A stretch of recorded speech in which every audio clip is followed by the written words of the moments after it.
Всем привет! Меня зовут Юля, и я рада видеть вас на своем канале. Для того, чтобы снять сегодняшнее видео, мне пришлось очень долго собирать тканевые маски. И чтобы не быть голословной, вот они все. Ну и как вы поняли, это коробка очередного мусора, который я старательно собирала, чтобы рассказать вам свое мнение про эти маски.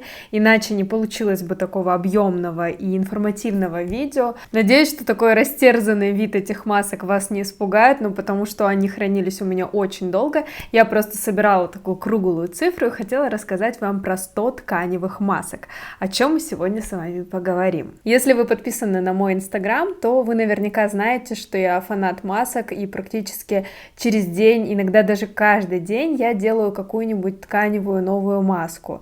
Люблю очень экспериментировать, всегда пробую что-то новое, и, соответственно, таким образом у меня накопилось 100 тканевых масок. Я их разделила на 3 условные категории. Это очень крутые маски, средние маски и маски, которые мне не понравились. Конечно, мне не получилось собрать абсолютно все маски, которые я пробовала, потому что те маски, которые я использовала, допустим, в путешествиях и в дороге, я выбрасывала упаковку и, естественно, не везла ее обратно, чтобы сохранить.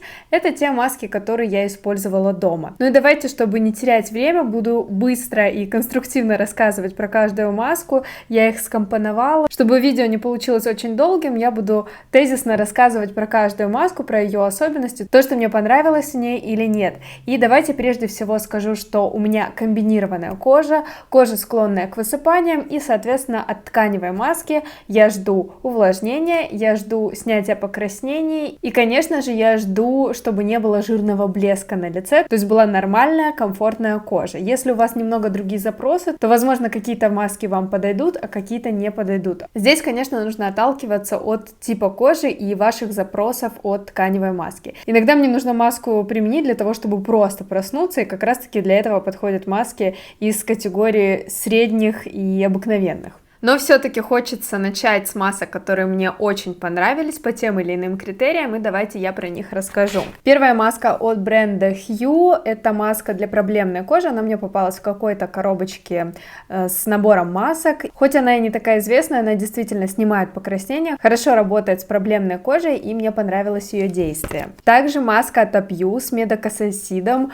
это такой компонент, который очень круто работает с проблемной кожей. Маска мне тоже понравилась, она очень классно сняла покраснения, и даже какие-то воспаления стали менее заметными, поэтому обязательно буду повторять эту маску. Маска с гибискусом от Secret Age очень круто работает, если у вас чувствительная кожа, если вдруг она стала красной после какого-то средства, после кислот, ее очень круто наносить, именно для того, чтобы снять какие-то воспаления и реакцию на коже. Маска от The Sam из микроцеллюлозы тоже мне нравится, вообще обожаю не тканевые маски, а именно маски из микроцеллюлозы. Это что-то среднее между тканевой маской и гидрогелевой маской. Это такой супер тонкий материал, он очень хорошо прилегает к коже, и опять же он хорошо работает именно с раздраженной и воспаленной кожей. Маска AC Control от Etude House, опять же для проблемной кожи, хорошо работает, снимает покраснения, и плюс ко всему, если у вас есть какие-то шелушения, они становятся менее заметными. Бюджетная маска от Sherry, это чайная коллекция, и конкретно эта маска противовоспалительная для проблемной кожи, у нее такой специфический травяной аромат, но опять же она круто работает, и очень часто я масками заменяю крем, то есть я умываюсь, наношу тонер, делаю маску и на этом заканчиваю свой уход. Это очень удобно, особенно если маска направлена на решение какой-то проблемы, она более концентрированная и лучше действует. Маска от G9 Skin 3D Volume, она имеет очень тонкую такую текстуру с древесным углем, она черная, и эта маска классно именно увлажняет, питает кожу, и после нее нет вообще никакого ощущения липкости, стянутости, то есть для сухой кожи эта маска тоже подойдет. Из более дорогого сегмента от Herbarian это Balance The Shot Mask, и эта маска как раз таки придает такое сияние и мягкость кожи, она не работает с воспаленной кожей, но после нее просто бархатная кожа, мне очень понравилась, но она, конечно, дороговата. В таком вот потрепанном виде это не тканевые маски, это маски пленки, но я тоже решила их сюда включить.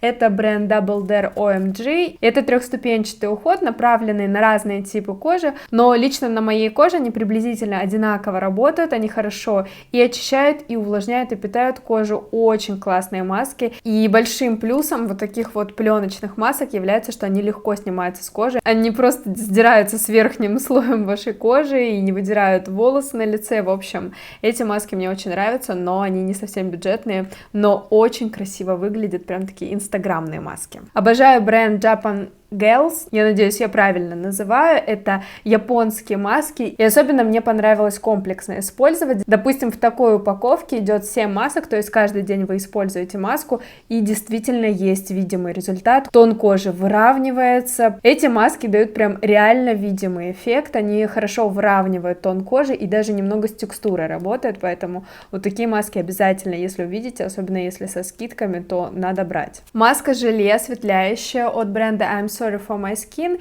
и эта маска действительно осветляет, но если у вас есть пигментация, вряд ли она поможет, она как раз таки работает хорошо с постакне и высветляет кожу. От бренда Бериса мне очень понравились вот такие вот Face Wrapping Mask, это фольгированная маска, получается такой небольшой термоэффект, и компоненты глубже проникают в кожу, она больше такая питательная и делает кожу очень мягкой. Вообще мне понравилась такая система с маской фольгой, поэтому какие-нибудь другие обязательно тоже попробую.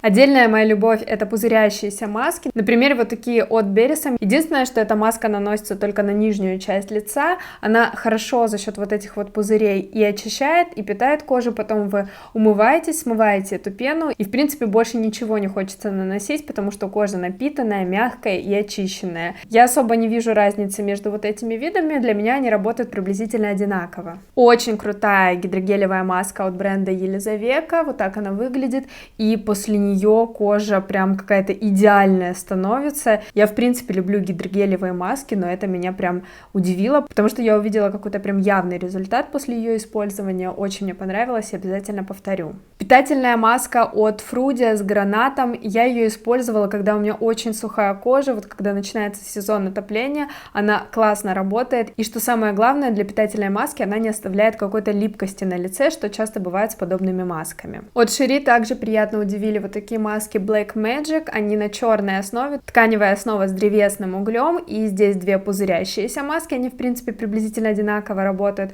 и одна маска для проблемной кожи, которая действительно снимает покраснение, воспаление и хорошо матирует кожу. Эти маски вообще бюджетные, поэтому стоит попробовать по-любому. Вот такая цика маск от The Sam, тоже имеет очень тонкую текстуру, это тоже маска из микроцеллюлозы, и она очень классно увлажняла кожу, и если вы еще ни разу не пробовали маски из микроцеллюлозы, то стоит попробовать, потому что это что-то супер крутое, она всегда идеально прилегает к лицу и максимально плотно отдает свои компоненты. Также приятно порадовала меня маска от Avon, и это гидрогелевая маска, называется она Sugar Maple. Эта маска в основном работает на увлажнение, то есть если вы чувствуете какую-то стянутость, сухость кожи, то она хорошо ее напитывает, увлажняет, и гидрогелевые маски максимально хорошо отдают все компоненты, вы снимаете ее и не хочется ни умываться, ни наносить крема, то есть это идеальное такое решение для завершения своего ухода. Ну и если продолжать гидрогелевые истории, также Avon выпустил вот такие вот патчи для губ и патчи под глаза. Это одноразовая история, если просто хотите попробовать, что такое патчи гидрогелевые для губ и для глаз, то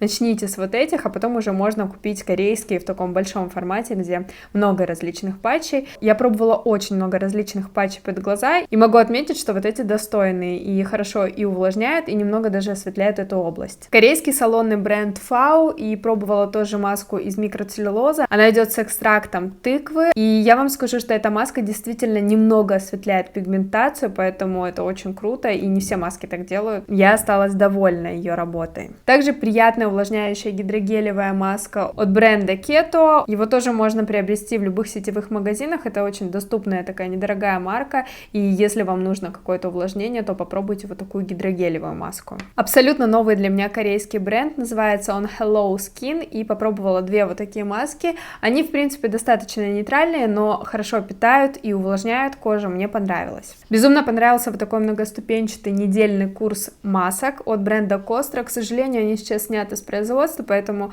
долго не буду останавливаться, но скажу, что идея очень крутая, когда разный тип масок предполагается на разный день недели, то есть вы каждый день меняете маску и направленно решаете какую-то проблему. Это очень круто, и надеюсь, что в других брендах появится что-то подобное. Также курсом использовала вот такие маски от Dr. Jart Cleansing Solution, и эта маска как раз-таки для того, чтобы реанимировать вашу кожу. Если у вас был перелет или просто дальняя дорога, вы чувствуете, что кожа очень усталая, или вы целый день ходили в каком-то ярком макияже, где-то выступали, то вот эта вот маска вас просто спасет и реанимирует кожу. Она очень круто приводит в баланс состояние кожи, и мне она понравилась. Также понравился вот такой курс из 5 масок. Эти маски продаются на eBay, их можно заказать в корейском интернет-магазине, и больше всего мне понравились именно маски на черной бамбуковой основе, они как раз-таки хорошо снимали воспаление. Здесь 5 масок, и я просто каждый день использовала по одной маске. Самый, наверное, крутой курс — это маски от бренда Dr. Time Peel,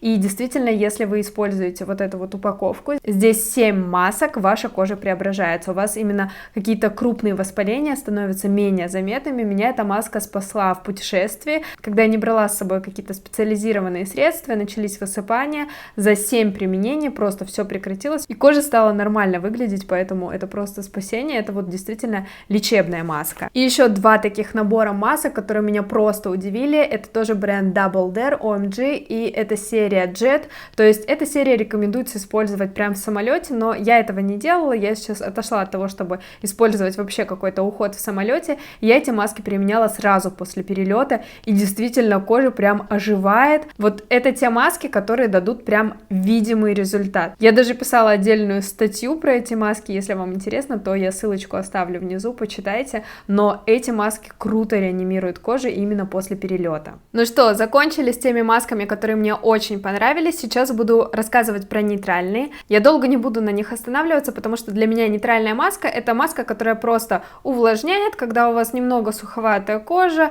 когда хочется просто какого-то увлажнения, никаких специфических проблем у вас нет, то можно использовать эти маски. В принципе, они неплохо увлажняют и заменят вам легкий крем. Давайте просто быстро пробегусь и расскажу, какие маски были для меня такими обычными увлажнялками. Первая — это маска с брокколи от Apyu. Опять же, про все эти маски я буду говорить, что это ничего особенного, поэтому, наверное, я буду просто перечислять. Вот такая милая маска с пандой от Urban Doll Kiss. Конечно, обещает что-то супер крутое, но для меня она была самой обыкновенной. Маска с муцином улитки от Adria для меня оказалась слишком жидковатой и простой, поэтому не могу ничего про нее сказать. Вот такие увлажняющие носочки от бренда Unskin. Это достаточно жирный крем, мне не нравится такая текстура, поэтому мне они как-то не зашли. Также вот такие маски Milk Bomb, знаю, что многим они нравятся, это бренд G9 Skin, но для меня оказались они совсем простыми, и, возможно, если у вас супер сухая кожа, то вы чувствуете от нее результат, но для меня они оказались очень простыми, похожими друг на друга, поэтому не могу их как-то выделить. Абсолютно обычная маска-шапочка от Sephora для волос. От маски Japonica с кокосом я ожидала большего, обычно кокос классно работает на коже, но я получила просто какое-то небольшое питание, и после нее пришлось протирать лицо ватным диском. Достаточно дорогая также маска-шапочка от Double Dare OMG для волос, но для той цены, за которую она продается, мне показалось, что она простовата, поэтому не могу ее как-то выделить. У данных масок из коктейльной серии от Бересом только приятный аромат, ну, если вы хотите получить такую приятную спа-процедуру, то можно их использовать, но какого-то вау-эффекта на коже они не дадут, просто у них необычные такие ароматы коктейлей. Возлагала большие надежды на маску от The Sam, это разогревающая маска, но по сути она немножечко просто питает, и на этом ее действие заканчивается. Может быть, после нее надо было использовать еще какую-то маску, но, к сожалению, я этого не сделала, поэтому не оценила эффекта от этой маски. Вот такая небольшая, но все-таки тканевая маска от бренда Яда. Это маска для проблемной кожи, но на проблемной коже ровным счетом она ничего не делает, она только немного увлажняет, поэтому не могу вам ее рекомендовать. Безумно нравится ночная маска от Secret K из этой серии, но вот тканевая маска оказалась простоватой и работала просто как хорошая увлажнялка, хотя в свою очередь ночная маска классно отшелушивает и убирает шелушение. Маска от Бересом из серии Horror Mask, она очень классная, у нее принт в виде черепа. Это такие забавные маски, можно устроить какую-то вечеринку, они дают неплохое увлажнение, но на этом их работа заканчивается. заканчивается. Очищающая поры маска от бренда Яда, по сути, конечно же, не очистила поры, она просто немного увлажнила, но в свою очередь скажу, что какие-то покраснения она снимала. Также от Unskin маска для рук не впечатлила абсолютно, просто как обычный крем для рук. Не отнесла бы это к какому-то интенсивному уходу, поэтому мне проще пользоваться обычным кремом для рук. Две азуленовые маски от Urban City, тоже такие имеют классные упаковки, но по сути они неплохие увлажнялки, на этом работа заканчивается, хотя обещают очень много различного действия, но по сути они просто хорошо увлажняют кожу. Вот такая маска от Фау не впечатлила, хотя тоже заявлено, что у нее очень крутое действие, но это просто хорошая увлажняющая маска. Еще одна хорошая увлажняющая маска из серии Black Magic от Sherry, я показывала их в любимчиках, и вот эта маска Deep Aqua для меня оказалась слишком простоватой. От золотой маски Urban Doll Kiss я тоже ожидала чего-то большего, потому что обычно маски с золотом работают более интенсивно, более питательно, здесь же работа была такая средненькая, на 4, поэтому она меня не впечатлила. Еще одна маска клоуна, тоже забавная, хорошая увлажняющая маска, каких-то претензий нет, очень круто выглядит и смешно. Маска с коллагеном от Secret Age не впечатлила меня только потому, что, в принципе, кроме увлажнения она ничего не обещает, поэтому если вам нужен такой эффект, то попробуйте эту маску. Еще одна маска от Avon, и называется она Zen для кожи, тоже хорошая, увлажняющая, такая нейтральная маска. Мне кажется, на каждодневное использование очень хорошо подойдет. От Института Stellar использовала вот такую программу обновления кожи, и мне она, в принципе, понравилась. Я бы даже сказала, что можно таким пользоваться на ежедневной основе. Еще две маски от бренда Keto, называется она перед свиданием, но я бы не стала использовать эту маску на самом деле перед свиданием, очень хорошо в качестве вечернего ухода использовать, она классно увлажняет и даже питает кожу. Гиалуроновая тканевая маска от Lemony, также хорошая такая увлажнялка, нейтральная и в принципе хорошо работает. Очищающая маска фильтр, она мне попалась в какой-то из коробочек с миниатюрками, тоже заявлено очень много различных свойств, и, по-моему, эта маска не совсем бюджетная, но, по сути, она работает очень посредственно и похожа на многие маски, которые я уже показывала. А вот еще одна пузырящаяся маска от Etude Organics для меня оказалась слишком такой реактивной, сильно лицо покраснело после нее, скорее всего, в составе есть какие-то фруктовые кислоты, поэтому они так реактивно действуют на кожу, и только поэтому она не попала в категорию лучших масок. Также неплохая увлажняющая маска от бренда Hue. Эта маска идет с эвкалиптом, но у нее нет какого-то охлаждающего эффекта, она просто хорошо увлажняет. И вот эти корейские наборы масок, которые можно заказать на eBay, я уже показывала. Желтые маски — это лифтинг-эффект, и зеленая маска — это маски для сужения пор, они уже мне менее понравились, для меня они оказались слишком простыми и без какого-то суперактивного действия. Закончили с такими среднячковыми масками, и сейчас обсудим лузеров, те маски, которые мне абсолютно не понравились, либо плохо работали на коже, либо не делали вообще ничего. Давайте пройдемся по этим маскам. Балансирующая маска от Apyu с черникой абсолютно мне не понравилась, она достаточно липкая, после нее хотелось умыться, поэтому она мне не понравилась. Кремовая тканевая маска от Елизавека с молоком ослицы, как здесь указано. Отвратительная маска, неприятно ощущается на коже, липкая, и никакого эффекта после ее использования я не почувствовала, тем более мне не нравится, что в ее составе, возможно, есть молоко ослицы, мне кажется, это как-то не очень. Витаминная маска от Айнуль с лимоном, после ее использования не было ни эффекта осветления, как обычно должно быть с лимонами, поэтому она меня вообще не впечатлила. Очень бюджетный корейский бренд, называется он Mali, это маска с картошкой, тоже не делает абсолютно ничего. Настолько дешевые маски лучше вообще не покупать, потому что они не действуют абсолютно никак. Пробовала вот такую маску от The Sam, даже не знаю, что это за линейка. Здесь изображена какая-то звезда кей-поп-культуры, и тоже маска абсолютно никаких впечатлений у меня не оставила, даже не запомнилась, поэтому не советую. Новый корейский бренд, называется он Milate, и тоже эти маски меня не впечатлили. Мне кажется, что у них какой-то очень дешевый состав и мыльная такая основа. После всех масок от этого бренда мне хочется умыться и протереть лицо, что в принципе не должно быть. Вот такая маска вокруг глаз, тоже не поняла ее действия, потому что она не так плотно прилегает, как патчи, и в принципе действует на орбитальную зону, что дает какое-то супер минимальное увлажнение, поэтому вообще не зацепило меня. Также никакого действия не было от очищающей маски с чайным деревом от Ninel. Обычно такие маски хотя бы немного снимают покраснение, но эта маска на мне не работала, кремовая, она мне не понравилась. Еще одна лифтинг-маска, наверное, бренд называется Cherry Oma, если я правильно произношу, и тоже вообще не запомнилась эта маска. Значит, она не стоит моего внимания и абсолютно никак не понравилась мне. Маска с чайным деревом от Secret K тоже не действовала должным образом, хотя этот компонент всегда очень активный и дает видимый результат, но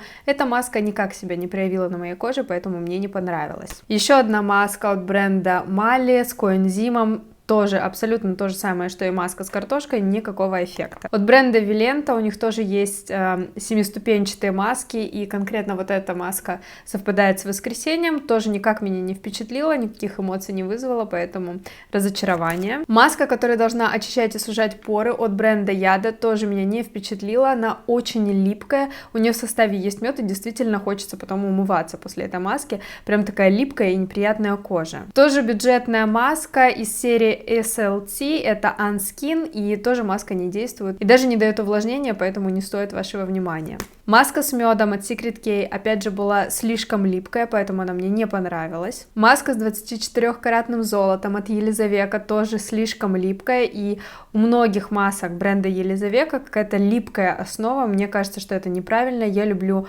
маски, которые хорошо впитываются в кожу, которые не нужно смывать. Маска с гранатом от бренда Яда тоже оказалась для меня слишком простоватая, никакого эффекта я не запомнила после ее использования, поэтому я не могу вам ее рекомендовать. Еще одна маска, которая подходит для зоны вокруг глаз и носогубных складок, и тоже для меня это просто такая вот мокренькая тряпочка была, которая никакого лифтинг-эффекта не дает, так как все-таки на этих областях должен быть какой-то лифтинг-эффект, эффект заполнения. Я бы сравнила, что просто намочила эти зоны, и на этом все. И последняя ампульная маска от Estelar, это маска-носочки для ног, и тоже для меня оказался обычным кремом. Ее нужно выдерживать 15 минут, и после этого как бы ложиться спать, но с такими жирными ногами невозможно спать. Этот крем не впитывается, его нужно вытереть, и получается, что действия вообще никакого нет, вы наносите средство и потом сразу же его стираете, и поэтому считаю его бесполезным. Ну что, 100 масок обсудили, про все рассказала, постаралась сделать это максимально кратко. Пишите в комментариях, если у вас есть еще какие-то вопросы, ставьте лайк, если вам нравится формат такого видео, и в следующем видео мы тоже поговорим про маски, но уже не про одноразовые тканевые, а про гелевые, глиняные маски-пленки, в общем, про все, что есть в баночках и в тюбиках. Поэтому, если еще не подписаны на мой канал, то подписывайтесь, и увидимся с вами совсем-совсем скоро. Пока-пока!